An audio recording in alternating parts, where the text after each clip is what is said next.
May I come in, sir?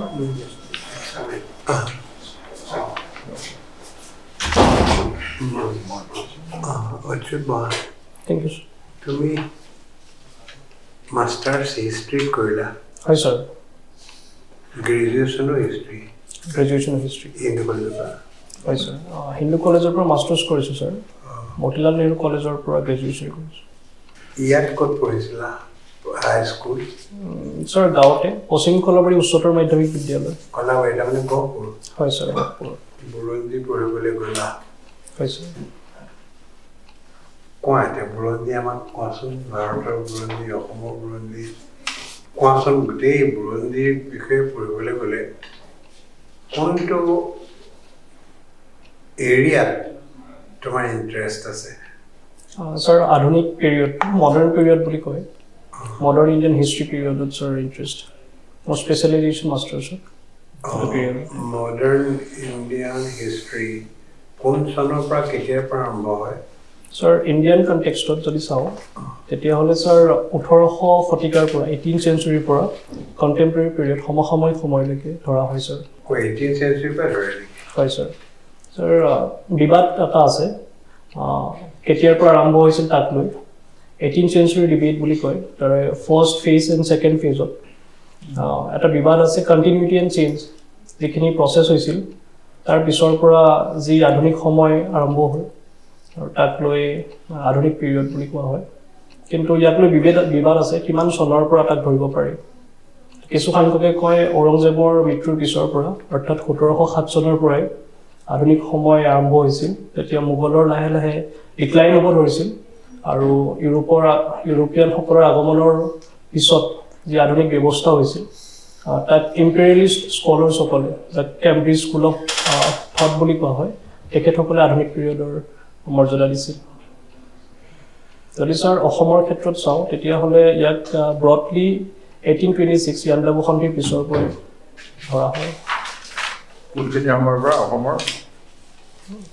সৰি sir কোনটো পিৰিয়ডৰ পৰা অসমৰ ধৰে ছাৰ ইয়াণ্ডাবু সন্ধিৰ পিছৰ পৰাই ইয়াণ্ডাবু সন্ধি হয় ছাৰ কোৱাচোন ইয়াণ্ডাবু সন্ধিৰ পিছৰ ষ্টেজটো কি ঘটিলে অসমত ছাৰ দুটা ডিভিজন কৰা হৈছিল লোৱাৰ ডিভিজন আৰু আপাৰ ডিভিজন অফ আছাম লোৱাৰ ডিভিজনৰ যি শাসনভাৰ আছিল এয়া ব্ৰিটিছৰ অধীনত গ'ল প্ৰটেক্টৰেট হিচাপে কাছাৰৰ লগতে কমিশনাৰেট চিষ্টেম তাত ব্যৱস্থা প্ৰথমতে ছাৰ কমিশনাৰেট চিষ্টেম লোৱাৰ ডিভিজনত কৰা হ'ল আৰু আপাৰ ডিভিজনত আহোমৰ তলতে এটা প্ৰটেক্টৰেট ষ্টেট হিচাপে ৰখা হ'ল 1838 খ্ৰীষ্টাব্দলৈকে তাৰপিছত সমগ্ৰ অসমৰ শাসনভাৰ কমিশনাৰেটলৈ পৰিৱৰ্তন কৰা হৈছিল ব্ৰিটিছে অসম লোৱাৰ পিছত তেওঁ আহোম কোনোবা ৰজাক কৰতলীয়া ৰজা হিচাপে ৰাখিছিলে নেকি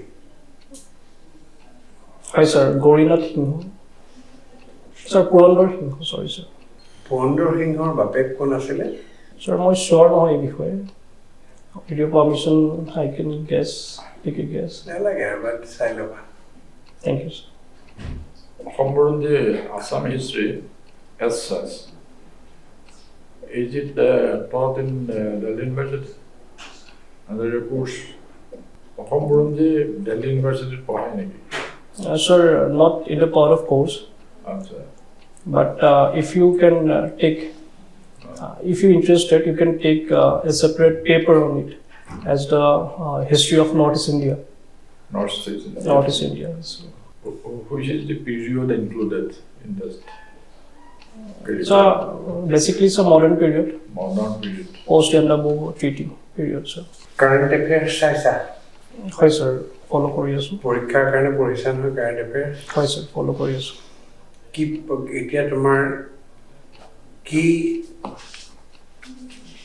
নেশ্যনেল অকাৰেন্সে তোমাক এট্ৰেক্ট কৰিছে এতিয়া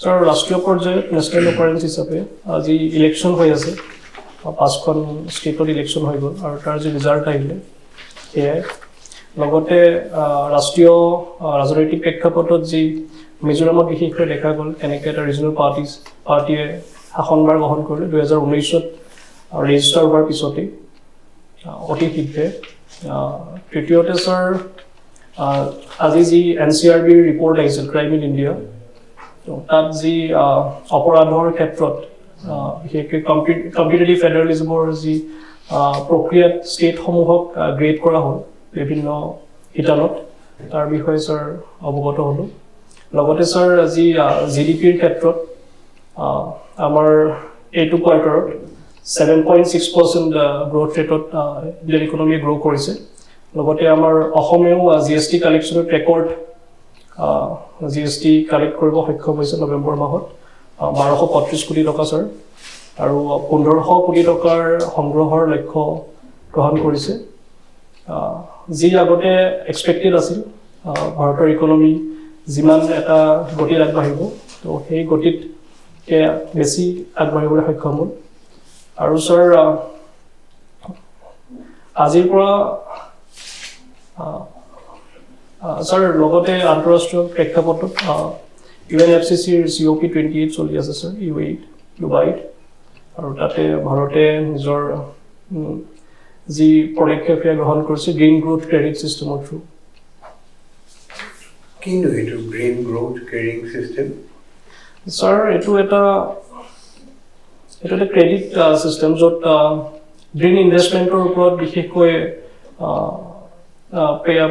বিশেষকৈ এমফেচিছ কৰা হৈছে য'ত বিভিন্ন কাণ্ট্ৰিছে আহি যি গ্ৰীণ ডেভেলপমেণ্ট হ'ব তাৰ কাৰণে যিখিনি লিষ্ট ডেভেলপমেণ্ট কাণ্ট্ৰিজ আছে বা ডেভেলপিং কাণ্ট্ৰিজ আছে সেইখিনিক ইনভেষ্টমেণ্ট প্ৰদান কৰিব থ্ৰু গ্ৰাণ্ট এণ্ড লোনছ পে'লডটো কি বস্তু পে'লড ছাৰ কোনটো কনটেক্সটত চন্দ্ৰযানৰ কথা পঢ়িছা নহয় হয় ছাৰ 7টা পে'লড ছাৰ চন্দ্ৰয়ান 3 লগত কৈছিল কি Sir, I am not able to recall all the 7 payloads. It's all right. Thank you, sir. আপনি হিন্দু কলেজৰ পৰা মাষ্টাৰ্ছ কৰিছে হিষ্ট্ৰী হয় ছাৰ হিন্দু কলেজ কেতিয়া স্থাপন হৈছিলে ছাৰ 1899 চন ACS APS and Superintendent of Taxes হয় ছাৰ আপোনাৰ এইটো ডিফাৰেঞ্চ হা সো হিষ্ট্ৰী অনাৰ্ছ কৰি উঠি how do you think you can contribute as a civil servant? Sir, history is a subject or discipline through which we can analyze the events occurred in the past, whether it is political or economic, and we can learn from the events and apply in the present or future context to improve more on our course of actions. So, in that regard, the historical lessons which I have learned studying history for 5 years, I believe I will apply the experiences gained in the administrative setup as well. So, do you know the progression of like an ACS officer, how it starts? Sir, I can vaguely form the career growth of the ACS officer, starting from assistant commissioner, then circle officer, then the ADC under this sub-district level, then sir DC, then sir joint secretaries, then sir deputy secretaries, then additional secretaries. So you have mentioned You are not sure, so you will have to check it. what you can do is go to Assam government's public and personal and training department. That এখন PDF file এটা দিয়া আছে তো তাত এটা সাইডতে হ'ব Thank you, sir. progression আচ্ছা you have mentioned extracurricular state level award in quiz competition. Right, sir. Who is considered as a pioneer in quiz in Assam? एकदम quiz बहुत popularized কৰিছিলে in 90s. So at this moment, sorry sir, at this moment I am not able to recall. Dipak Burwa sir, economics officer, Cotton College principal. Thank you, sir. আচ্ছা you have mentioned endurance upcycling and প্ৰথম cycle চলোৱা অসমীয়া মানুহটো Not sure, sir. Cricket এবাৰ যেটো ICC World Cup cricket হৈছিলে Hi, sir. so what was the like tournament number I mean থাকে না ইমান international cricket World Cup Hi, sir. what was the number So sorry, sir, I have to check up on it. 13th 13th. Thank you, sir. your favorite book is Maharati কোনে লিখিছে Sir, Chandraprabhat Saikia. আৰু কিবা award বা recognition হৈছে 1995 সাহিত্য academy বঁটা পাইছে হয় স্যাৰ কিতাপখনৰ মেইন কি মানে প্ৰটাগনিষ্ট কোন হয় স্যাৰ মহাৰথী কৰ্ণই তেওঁৰ জীৱনৰ ওপৰত যিখিনি ঘটনা ঘটিছিল সেইখিনিক ফিকশনৰ ৰূপত দাঙি ধৰা হৈছে and who was the character whom he met at the end of the novel so basically মানুহ লগ ধৰে না গৈ পেলাই হয় sir first he met I mean Pitama Bhishma so lastত কাক লগ ধৰিলে at the dawn of the next day যুদ্ধ আৰম্ভ হোৱাৰ আগে স্যাৰ কুন্তিক লগ ধৰিছিল কুন্তি তো starting আছিল anyway জয় বতা এবাৰ I have to check last Shri Krishna আছিল thank you sir চাগে দে মোৰ মনত নাই এবাৰ পাইছিল হয় sir Shri Krishna last time লগ ধৰে আৰু বাকি এনে সুধিবলগীয়া নাই I think what's the difference between governance and good governance? So governance is a process through which a political entity, which is designated as government, work for the welfare of the people. The good governance is the method or manner in which the country's resources are mobilized in a way that all stakeholders of the society or a region gets benefited from it. That is the basic difference. So what is ethical governance? So ethical governance is a part of the good governance where the political entity maintain the ethics or foundational values while considering the growth or development of the stakeholders. So there is a kind of then that we can see that civil servants are joining political parties. So Right, what's sure. your opinion on that? So in the recently concluded election in Chhattisgarh, we have seen the former IAS officer, 𝐏𝐻𝐸, who was recognized as the one of the brilliant IAS officer, as the capacity of DC in Dantewara district, where it converted a Maoist affected area into an educational hub under the ambitious schemes such as Sulu Asman and etc. So this trend has been followed by multiple civil servants. Can In the you past. quote somebody from a nearby state? So in the Mizoram, the Zoram People's Movement leader, Laldu Homa, who was a former IPS officer and was the first MLA and MP to get defected under anti-defection law, sir. 2 times. 2 times, right, sir. Okay, so what is your opinion? Is it a good trend or it's not So- encouraged? So after retirement, with a cooling off period, which has been recommended by second ARC as well, they can choose political ambitions after career, as a career after retirement, and after that cooling off period. So, You belong to Biswanath Saheli district. right, sir. What is the boundary of Biswanath Saheli? So in the east, Hawazan IB is the easternmost boundary. Then the Dikorai River, which is in the Jamguri Hat, and the bridge is the westernmost. And it touches 2 districts of Arunachal Pradesh, Papum Pare and North. Pake Kesam North. district. Yes, sir, in north. And the in south, sir, Brahmaputra River. sir. Brahmaputra River. Right, sir. Then the Kolabari. Kolabari, right, sir. Yeah.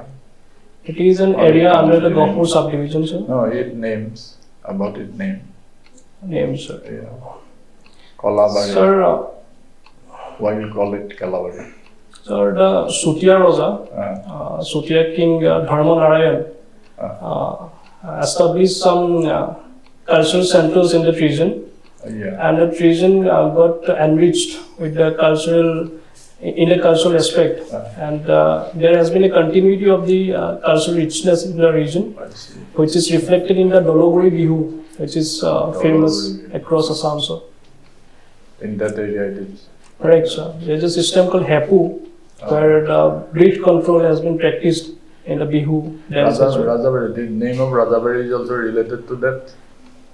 Right, sir. There is a saying about the Dundee king. Was there any palace or anything like that? No, sir. For the No, sir. Sutia king and all? No. There is a temple called Dundee Temple, That's, which is conserved by the Archaeological Survey of India, which has the distinction of being the octagonal base, having the octagonal base. Biswanath নামটো কিয় হ'ল? Sir, শিৱৰ স্তুতিৰ কাৰণে বান ৰজাই তাত বিভিন্ন ধৰণৰ এটা মন্দিৰ বনাইছিল। হয় sir, তাক বিশ্বনাথ মন্দিৰ আছে নাই এতিয়া? আছে sir, আছে। নদীৰ কাষত ন, কোনোবা এটা ঘাটৰ কাষত আছে। হয় sir, বিশ্বনাথ ঘাটৰ কাষত।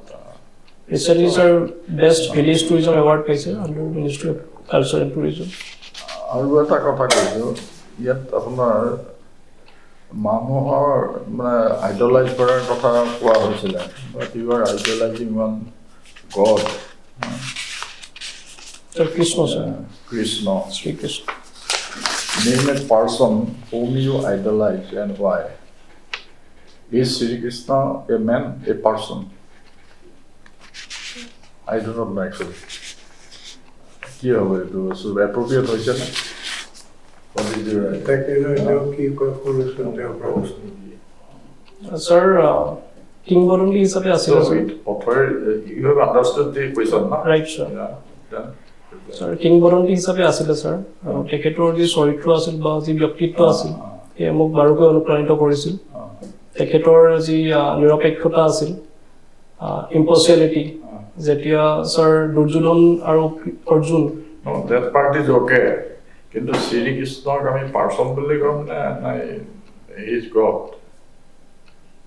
স্যাৰ বিষ্ণুৰ এক অৱতাৰ, গতিকে স্যাৰ ভগৱান হিচাপে পূজা কৰা হয়, কিন্তু তেখেতৰ সময়ত তেখেতে এজন ব্যক্তি আছিল, মনুষ্য আছিল, কাৰণ তেখেতৰো সমাপ্তি হৈছিল, তেখেতৰ মৃত্যু হৈছিল, জন্ম মৃত্যু মৰণশীল, মানুহ মৰণশীল স্যাৰ, সেইফালে চাব গ'লে। সেইকাৰণে দিছে ন? হয় স্যাৰ। ঠিক আছে, অলপ কণ্ট্ৰভাৰ্চিয়েল বস্তুটো তথাপি না। হয় স্যাৰ। বস্তুটো মানে পাৰ্চন দিয়া হৈছে না। এতিয়া আমি শ্ৰীকৃষ্ণকটো আমাৰ যদু মধু হৰি এনেকুৱা ধৰণৰ পাৰ্চনৰ হেৰিত নাৰাখোতো। Right sir. এনিৱে এই প্ৰশ্নটোত মানে এজন হিউমেন বিঙৰ কথা ৰেফাৰ কৰিছিলে। হয় স্যাৰ। কিন্তু তুমি ইণ্টাৰপ্ৰেট কৰিছা ঠিকেই, ইণ্টাৰপ্ৰেট কৰিছা হয় ইজ এ মিথিকেল কেৰেক্টাৰ। হয় sir. He is also shown as having life and death. That is there, but it's difficult to accept it in this context. Right. But our মানে ভাল শুনা তোমাক মানে তোমাৰ self presentation চালো, you appear to be very confident. Thank you sir. Very confident and straightforward. It is good. It is Krishna. আমি তোমাৰ idealise কৰিবলগীয়া কেৰেক্টাৰ বুলি নকওঁতেও তুমি ঘটি যোৱাটো ইটছ এ গুড চাইন। তুমি মানে ভুল হ'ল নেকি ছাৰ চৰি বুলি নকৈ you try to defend yourself. That is a very good stage, good stance that you have taken.